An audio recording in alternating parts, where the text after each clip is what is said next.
이 가야라는 나라는 우리 저 사만 기억나요? 마한, 변한, 진한? 기억나죠? 그중에서 변한이라는 그 나라에 12개 소국이 있었죠. 이 소국 중에서 구야국이란 나라가 있었어요. 네. 이 구야국이 이제 우리 지금 오늘 배울 가야로 발전하게 됩니다.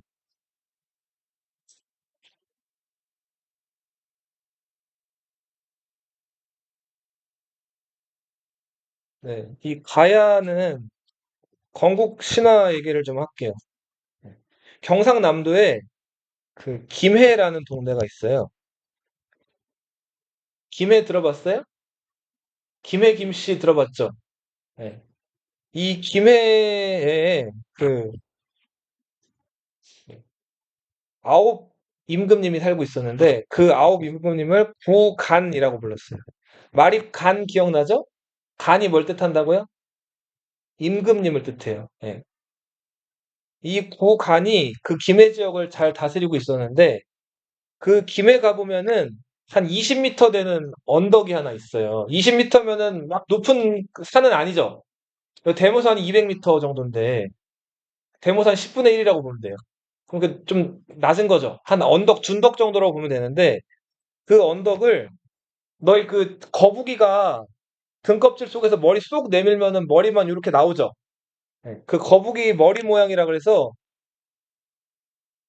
구지봉이라고 불렀어. 이 구가 거북 구자예요. 자, 어느 날 그 구지봉에서 아무도 없는데 하늘 위에서 사람 소리가 들리는 거예요. 자, 여기가 어디냐라고 물어봤다 그래요, 하늘에서. 그래서 이 구관들이 올라가가지고 여기는 구지봉입니다라고 대답을 했다 그래요. 자, 그랬더니 그 하늘에서 이렇게 노래를 부르면서 춤을 추면은 그 나라가 번영할 거다. 나라가 잘 될 거다라고 얘기를 해가지고 노래를 들려줬는데 그 노래가 거북이 그 구지봉 위에서 불린 노래라 그래서 구지가라고 불리는 노래. 거북아 거북아 머리를 내어라. 머리를 내밀지 않으면 구워 먹으리. 라고 하는 그 위협조의 그런 노래인데 자 그래서 이 노래를 부르면서 춤을 추라고 해가지고 그 구간 9명의 임금님들이 시키는 대로 그 거북아 거북아 머리를 내어라 자 머리를 내지 않으면 구워 먹으리라는 노래를 부르면서 춤을 췄다 그래요.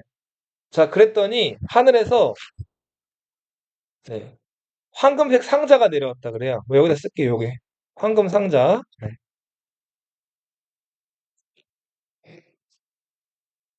자 그 황금 상자는 이제 자줏빛 네, 끈에 매달려 있었는데 이 자줏빛 끈이 내려왔고 그 자줏빛 끈을 쫓아가 보니까 황금 상자가 있었다 그래요. 그리고 황금 상자를 열어봤더니 그 황금빛 나는 알이 6개 있었다 그래요. 몇 개? 6개. 여기서 알 수 있는 거는 이거는 이제 육가야를 상징을 하죠. 그리고 이 신기한 황금빛 알을 이 9간 중에서 제일 우두머리였던 아도간, 네, 아도간의 집에 가져왔다 그래요. 자, 그래서 이 알을 좀 며칠 냅뒀더니 이 알이 이제 부화하기 시작을 했어요. 근데 그 6알 중에서 제일 먼저 부화한 알, 거기서 나온 아이 이름을 수로라고 정했다 그래요. 뭐라고요? 수로. 자, 근데 황금빛 알, 그 금이죠, 금. 황금 상자, 황금빛 알, 다 금이죠. 금이 맨 앞으로 가면은 뭐라고 불려요? 김이라고 불리죠. 그래서 이 아이 성이 뭐가 됐다? 김씨가 됐다. 자, 이름은 왜 수로가 됐을까요? 수가 무슨 숫자냐면 머리 숫자예요. 네. 그리고 로는 무슨 로자냐면 이슬 로자예요. 가장 먼저 알에서 나왔기 때문에 가장 먼저 새벽 이슬을 머리에 맞았겠죠. 자, 그래서 이름이 뭐라고요? 수로예요, 수로. 그리고 성은 황금상자, 황금알 해서 김이 됐다. 이 김수로가 무슨 김씨의 시조? 김의 김씨의 시조다. 우리나라 김씨가 제일 많죠. 그 중에서 가장 많은 김씨가 어디를 본관으로 하는? 이 김해를 본관으로 하는 김해 김씨예요. 신라 김씨는 어디 김씨예요? 경주 김씨죠? 네. 이 경주 김씨랑 김해 김씨 다르죠? 네. 김해 김씨는 가야 계통이죠. 자, 이 김수로 왕에 이어서 나머지 다섯 알도 부화했는데 그 부화에서 나온 아이들이 다 금방 이제 어른의 모습을 갖췄다고 하는데 그 사람들이 나머지 다섯 가야의 왕이 된단 말이에요. 여기 나와 있는 근데 이제 이 김수로 왕이 다스렸던 그 김해 지역의 가야에 그 나중에 김해 가보면은 뭐 가볼 일이 있을지 모르겠는데 대성동이라는 동네가 있거든요. 이 김해 대성동에 가야 왕들을 묻어놓은 무덤 그들이 많아요. 김해 대성동 고분군에 가보면은 거기 이제 왕릉을 발굴해봤더니 여기서 금관이 많이 나온 거예요. 가야 금관이. 자, 그래서 이 김해 지역에 우리 가야를 무슨 가야라고 부른다? 금관 가야라고. 처음에 여섯 가야를 이끌던 리더 가야가 이 금관 가야예요. 경상남도 김해가 중심지죠. 김수로왕이 한창 나라를 다스리고 있을 때, 자, 이 동쪽 바닷가에서 석탈해라고 불리는 사람이 찾아와요. 자, 우리 석탈해 어디서 들어보지 않았어요? 예, 신라 초기 그 건국신화에도 등장을 하죠. 그죠? 유리 이사금이랑 왕자리를 놓고 떡을 깨물어서 그 왕자리를 경쟁했던 그 이사금 자리를 놓고 경쟁했던 사람 아니에요. 그죠? 네, 그 석탈해가 아직 신라에 도착하기 전에 먼저 김해 앞바다에 도착을 한 거예요. 그리고는 이 김수로 왕이랑 이제 소위 말하는 그 변신술 대결을 펼쳐요. 해리포터에 나오는 그들처럼 석탈해가 먼저 변신을 해요. 새 중에서 빠르고 센 새, 매로 변신한단 말이에요. 근데 매보다 더 빠르고 거대하고 더 좀 뭐랄까 새 하면 딱 떠오르는 새들의 제왕. 네, 김수로 왕은 독수리를 변신했다 그래요. 자, 이제 석탈해가 에너지를 좀 많이 쏟았는지 자, 다음에 변신술을 하는데 이번에는 참새로 변신을 해요. 자, 참새, 짹짹 참새죠? 자, 근데 이 참새를 잡는 또 새로 새매가 있어요, 새매. 새매는 매가 아니고 좀 아무튼 좀 약간 그 육식도 가끔 즐겨하는 조금 더 센 참새를 잡는 새란 말이에요. 자, 이렇게 해서 독수리가 매를, 새매가 참새를 잡는 꼴이 됐죠? 자, 석탈에는 술밥 대결에서 수로를 이겨내지 못하고 다시 배 타고 바다로 도망쳐 나가요. 그리고 석탈의 두 번째 정착지는 김해가 아니라 어디였다? 경주였겠죠? 예. 자, 그렇게 해서 석탈에는 경주의 신라 지역으로 도망을 치게 된다. 김수로 왕이 나이가 먹었는데도 배필이 없었어요. 아내가 없었단 말이에요. 그래서 고민하고 있었는데 김수로 왕은 신하들이 결혼하셔야 되는 거 아닙니까? 얘기할 때마다 아, 뭐 때 되면 하겠지라고 해서 별로 걱정이 없었다 그래요. 자, 그리고 어느 날 자, 또 마찬가지로 남해 바닷가로 배가 한 척 떠오는데 그 배에 탄 여자가 아유타국. 아유타국은 지금의 인도예요, 인도. 자, 인도에서 온 한 여자. 인도의 한 조그만 나라의 공주였죠. 이 공주였던 여인. 이 여인의 이름은 허황옥이었어요. 이름 뭐라고요? 허황옥. 한국에 온 최초의 허씨예요. 뭐 굳이 따지고 올라가자면 선생님도 이 허황옥의 후손이라고 할 수가 있어요. 네. 자, 허황옥이랑 김수로랑 결혼을 해서 아이를 10명 낳아요. 자, 근데 10명 낳았는데 10명이 다 성씨가 뭐예요? 남자 성 따라가잖아요. 김씨죠, 김씨. 근데 허황옥이 이렇게 되면 인도에서 온 자기 흔적이 다 사라져 버리는 거죠. 그래서 아들들 둘한테만 자기 허씨를 주자 그래요. 그래서 이때 허씨가 본이 두 개가 생겨요. 네. 자, 하나는 김혜허 씨, 하나는 이제 뭐 또 파양허 씨라는 허 씨인데 그 허 씨가 또 계보가 여러 개로 나뉘어가지고 선생님은 양천허 씨거든요. 저기 저 서울의 양천구 알아요? 목동 있는 동네? 그 양천구를 본관으로 하는 고려시대 때 만들어진 허 씨인데 아무튼 허 씨가 이때부터 시작이 된다. 예. 자, 그리고 뭐 기록에 의하면은 그 삼국유사 가락국기의 내용이거든요. 이것들이 다. 유사 가락국기. 가야를 가락이라고도 불렀어요. 네. 이 삼국유사 가락국기에 예, 지금 선생님 말씀드린 내용들이 이제 실려 있는데, 자, 이 내용들 중에서 이제 네, 금관가야 얘기를 좀 드렸고요.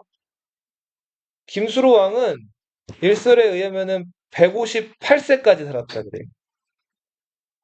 허왕옥은 157세까지 살았다. 믿거나 말거나죠. 가능하겠어요? 네. 42년에 나라 건국해서 158년에 죽었다 그래. 딱 200년에 죽었다 그래. 이것도 왠지 딱 어떤 느낌이에요, 좀. 끼워 맞춘 느낌이죠? 네. 이렇게 사람이 말도 안 되게 오래 살고, 막 술법 대결을 펼치고, 자, 이런 걸 삼국유사의 고유한 필법이라 그랬죠? 자, 이렇게 좀 어처구니 없을 정도로 신기한 이야기들 뭐라고 부른다 그랬죠? 괴력 난신이라고. 오, 좋아요. 잘 기억하고 있어요. 괴력 난신이라고 부릅니다. 삼국 4기에는 이런 내용들이 실려 있지 않아요. 이렇게 막 괴력, 말도 안 되는 얘기들이 실려 있지 않습니다. 네.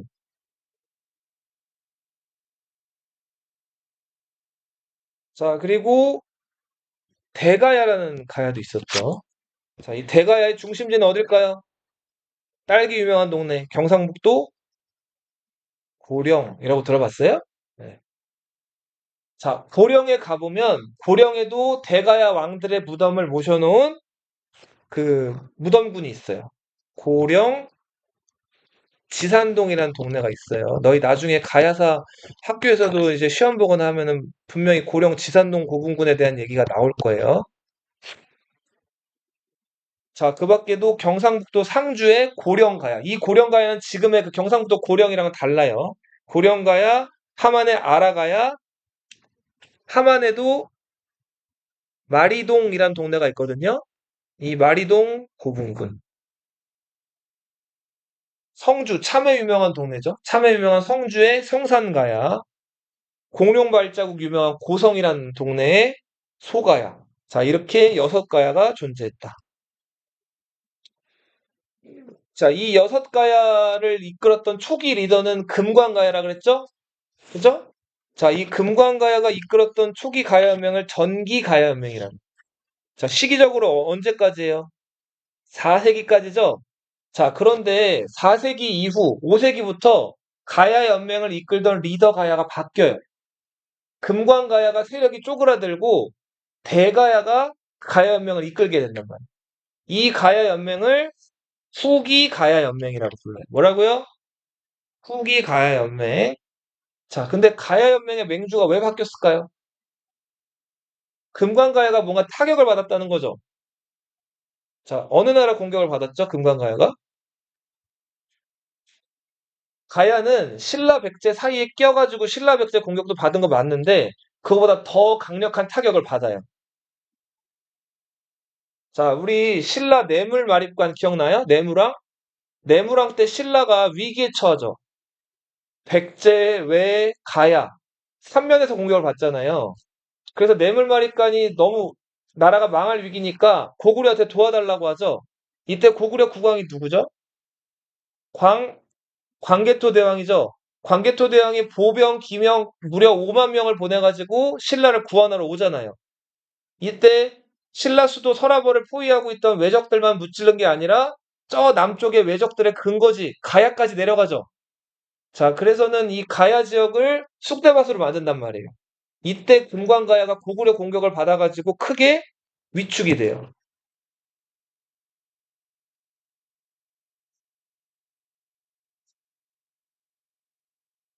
자, 그러면서 가야 연맹의 그 중심이 이제 금관가야에서 대가야로 넘어가게 된다.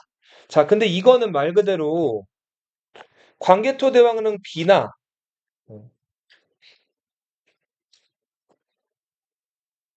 그 신라 무덤 발굴해 봤더니 나왔던 그릇, 무슨 그릇?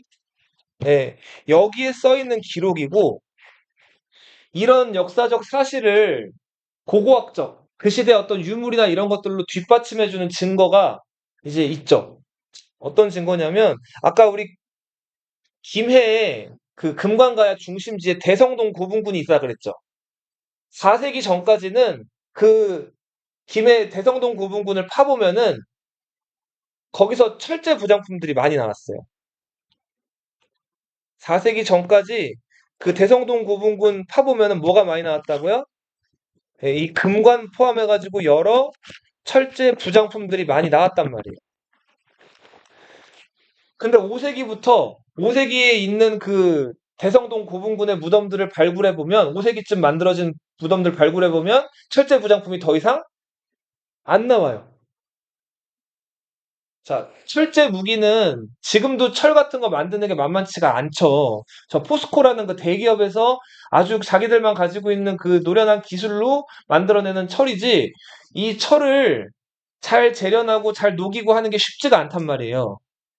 그래서 아마 이 금관가야를 이끌었던 리더 집단들은 그 당시에 철을 잘 다루는 집단들이었을 거란 말이에요. 그래서 임금들이 죽었을 때 같이 뭘 묻은 거예요? 철제 무기들이나 철제 갑옷이나 이런 것들을 같이 묻은 거라고. 자, 근데 5세기부터는 그 철제 부장품이 더 이상 김해 지역에서 안 나와요. 그러면 그 철제 부장품이 더 이제 어디서 나오느냐? 대가야의 중심지였던 어디서 나온다? 이 고령에서 그 철제 부장품들이 나와요. 자, 그래서 우리는 역사책에서 가야 연맹의 중심지가 김해의 금관가야에서 고령의 어느 가야로? 대가야로 옮겨갔다, 이렇게 추측들을 하는 거예요. 그게 교과서에 실려 있고. 알겠죠? 철제 부장품이 5세기부터는 고령에서만 나옵니다. 김해에서 전혀 안 나와요.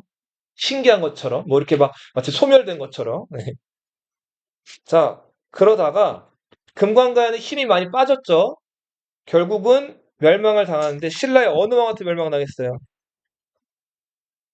법송왕에게 멸망당하죠. 자, 금관가의 마지막 왕, 구형왕이라는 왕이었죠. 구형왕에게는 아들이 셋 있었는데, 자, 막내 아들, 셋째 아들이 김무력이란 사람이었어요. 이 김무력이란 사람은 진흥왕에 의해서 한산주, 네, 죄송합니다. 신주 총관으로 임명된 사람. 신주가 지금은 어딜까요? 새로운 주죠. 새롭게 만들어진 주란 말이에요. 신라 입장에서는. 자, 진흥왕이 새롭게 차지한 지역 어딜까요? 한강 하류겠죠? 이거 어느 나라로부터 빼앗은 지역이에요? 백제로부터 빼앗은 지역이죠? 백제 입장에서는 어떤 땅이에요? 진짜 피 같은 자기들 옛 수도이면서 눈물 젖은 땅이죠? 이거를 성왕이 뺏겼죠. 진흥왕에게 배신당해서. 자, 당시 김무력이 이 신주 총관으로서 데리고 있던 부하 고간 도도라는 사람 시켜가지고 누구를 죽여버렸죠? 성왕을 죽여버렸죠? 이거 어느 전투에서? 관, 관산성 전투에서. 아까 여기 영화 대사에도 나왔죠? 몇 년? 554년. 치욕적인 날이죠, 백제한테는. 자, 김무력의 아들, 김서현. 이 김서현은 결혼해서는 안 될 사람이랑 결혼하는데 누구랑 결혼해요? 성골이었던 만명이랑 결혼하죠. 진흥왕의 동생 수클종의 딸 만명 부인이랑 결혼하잖아요. 그리고서 아들을 낳죠. 그 아들이 김유신이죠. 자, 그리고 아까 그냥 TMI 하나 얘기하면 아까 방굴이 김흠순이라고 해가지고 김유신 동생의 아들이 김방굴이에요. 그리고 김유신은 여동생들도 있었죠. 김보희가 있고요. 네, 문희가 있죠. 자, 보희는 어떤 꿈을 꿨어요? 그 서라벌에 있는 산에 올라가서 오줌 누는 꿈을 꿨죠. 그 은빛 오줌을 넣었더니 그 오줌이 서라벌에 가득 찼다 그러죠. 자, 그 꿈을 누가 샀어요? 문희가 비단 치마를 주고 언니한테 꿈을 샀죠. 김춘추가 김유신 집 와가지고 옷고름 이거 떨어져가지고 잘 일이 있었죠. 이 잘 때 김춘추가, 김유신이, 자기 여동생한테 그 옷 꿰매주라고 하죠. 보희는 그때 몸이 안 좋았다 그래요. 꿈을 팔아서 그런지. 그래서 누가 그 옷을 꼬매줬어요? 문희가 옷을 꼬매줬죠. 문희가 그때 누구랑 눈이 맞았죠? 예, 김춘추랑 눈이 맞죠. 결혼도 안 했는데 둘이 눈이 맞아서 김문희가 아이를 가지게 됐죠. 예. 그 아이가 훗날 통일 문무왕이 되죠. 김춘추는 뭐가 돼요? 태종 무열왕. 그리고 김춘추랑 문희 사이에서 낳은 아이가 범민이라는 아이인데 이 아이가 나중에 뭐가 된다고요? 통일 문무왕이 된다 그랬죠. 대가야는 30년을 더 버텨요. 그러다가 신라 어느 왕한테 망해요. 진흥왕에게 멸망을 하죠. 진흥왕이 자기가 점령한 지역에다가 뭘 박죠? 순수비를 박죠. 네. 진흥왕이 4개의 순수비를 박잖아요. 순수라고 하는 거는 무슨 표현이에요? 국왕이 직접 어디 가는 거를 순수라고 표현하죠? 네. 자, 진흥왕이 맨 처음 세운 순수비. 네, 북한산비. 551년. 자, 북한산 혹시 가본 사람 있어요? 네, 가봤군요. 북한산이 한강의 북쪽에 있는 산이죠? 한강을 떠올리세요. 진흥왕이 이걸 왜 만들었어요? 한강 하류를 차지한 기념. 그 다음 세운 비석이 지금 나와 있는 창녕비예요. 창녕비는 562년에 어느 가야 멸망시키고 대가야를 멸망시키고 나서 이걸 기념해서 세운 비석이에요. 그 다음에 함경도 지역까지 진출해서 황초령, 마운령이란 곳에다가 비석을 또 땅땅 박아요. 이게 568년. 함경도 진출. 함경도는 지금 저 북한 땅이죠. 자, 대가야가 멸망하고 나서 자, 대가야 마지막 태자, 마지막 왕의 그 도설지 왕이라는 왕의 아들이었던 월광 태자는 머리를 깎고 뭐가 된다? 스님이 돼요. 네. 자, 우리 가야의 유명한 그 악성, 악기 잘 다루는 사람 누구가 있어요? 우룩이 있죠? 우룩이 가야에 있는 12개 마을에서 나는 소리를 하나하나씩 따가지고 만들었다는 악기가 있어요. 무슨 금? 가야금이죠. 가야금 몇 줄이라고요? 12줄이에요. 가야에 있는 12마을의 소리를 하나하나 따가지고 만든 악기가 가야금이에요. 고구려는 뭐예요? 검은고죠. 고구려, 이거는 비교라는 표현이에요. 비교, CF. 고구려는 검은고인데, 고구려 검은고를 만들었다는 사람. 중국의 칠연금을 계량해가지고 만들었다는 왕산악의 검은고. 자, 검은고는 7에서 하나 빼봐요. 몇 줄이에요? 6줄입니다. 우리나라 3대 그 음악가 하면은 지금 얘기하는 왕산악, 우룩. 한 명 더 누굴까요? 세종대왕 위인전 본 적 있어요? 오, 맞아요. 성이 뭘까요? 박연이에요, 박연. 우리나라 3대 음악가예요. 음악의 천재. 과거 시험 급제해가지고 똑똑한 사람인데 이 사람은 음악에 재능이 있었어요. 세종대왕이 그거 인재 귀신같이 알아봤죠? 박연에게 자, 우리나라 음악이나 이런 것들 정리하겠다. 그런 것도 알아주세요. 자, 멸망한 가야 귀족들을 가야에 그대로 살게 했을까요, 신라가? 반란 일으킬 수도 있죠. 그러니까 이 사람들을 강제로 이사를 시켰어요. 자, 전혀 가야와는 관계없는 충청북도 충주 지역으로 이사를 시켰단 말이에요. 자, 그 지역으로 이사 가가지고 우르기 자기네 나라 가야를 그리워하면서 자, 가야금을 연주했다고. 이 타는 뜯는다라는 뜻이에요. 뜯다. 자, 우리 가야금 연주하는 거를 뭐라고도 불러요? 가야금을 뜯는다, 줄을 뜯는다 이렇게 얘기하죠. 이 금은 가야금을 뜻하죠. 자, 상금대 하면은 나중에 또 모두 기억해야 돼요. 임진왜란 때 신립장군, 네. 신립장군이 왜군의 조총부대를 상대해서 기마전술을 펼쳤지만, 자, 비가 많이 왔고 상금대 그 벌판이 다 진흙밭이 돼가지고 말들이 그 발에서 푹 빠지는 바람에 조총부대 밥이 돼버렸죠. 그 상금대 전투가 있었던 곳도 네, 충주의 탕금대 지역이다.